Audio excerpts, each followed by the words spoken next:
সূরা মুলকের ভিতরে রব্বুল আলামিন ডাক দিয়ে বলে, হে দুনিয়ার মানুষেরা, তাবারাকাল্লাযী বিয়াদিহিল মুলক, আমি আল্লাহ হলাম সমস্ত ক্ষমতার মালিক। বলেন তো সমস্ত ক্ষমতার মালিক কে?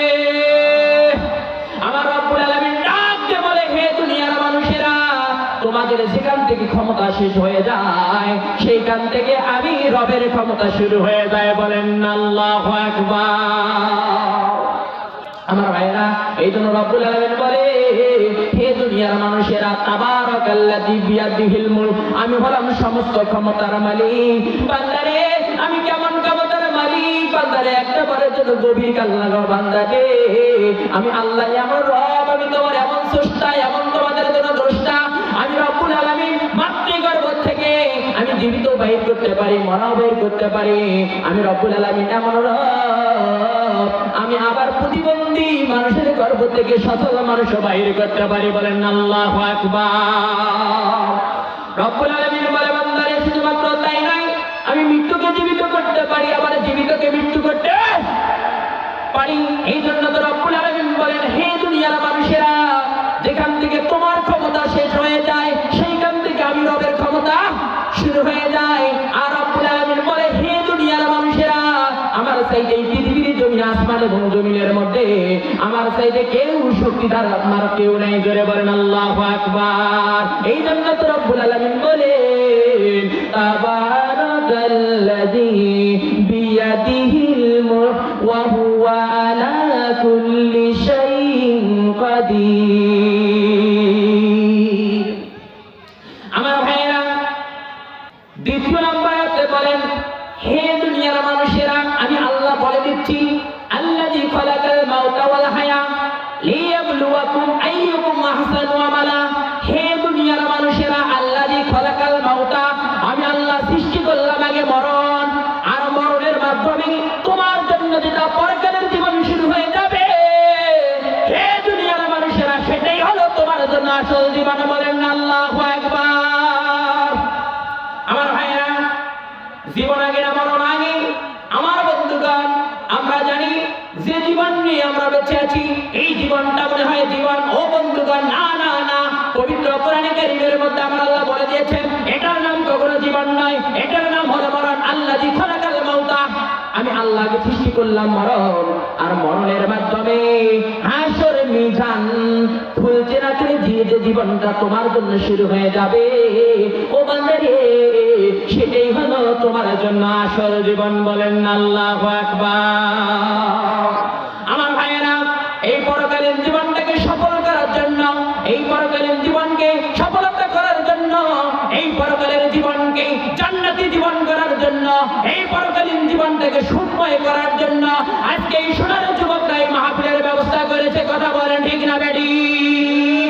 আমার ভাইয়েরা, এই পাঁচটি এলাকার যুবকদের জন্য আমি অন্তর থেকে দোয়া করে গেলাম, হে কাবার মালিক, এই পাঁচটি বুড়াই কল্যাণের যুবকদেরকে আল্লাহ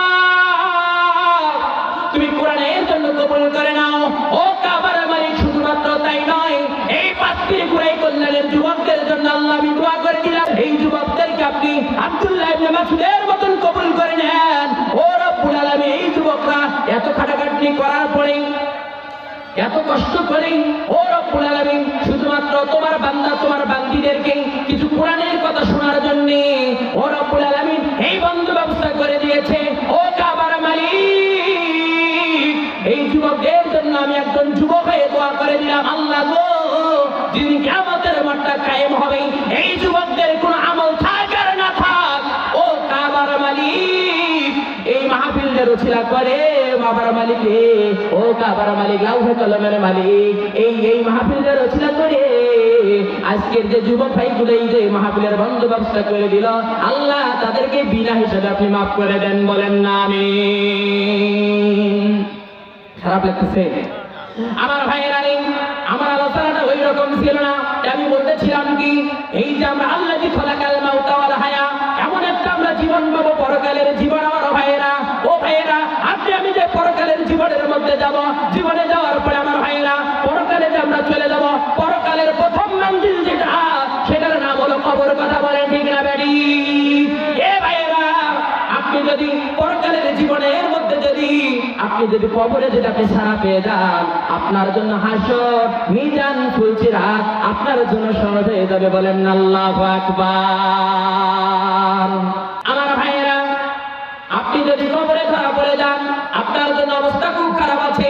আমার ভাইয়েরা, এই জন্য আমি একটা আয়াতে কারিমা বলেছিলাম কি আকিমুস সালাহ ওয়া আতুজ যাকাত ওয়া রাকাউ মা'আর রাকিব। আমার ভাইয়েরা, আজকের যে যুবকগুলো এই মাহফিলের ব্যবস্থা করেছে, যুবকদের জন্য আমি 5টা মূলের কথা বলে যাই।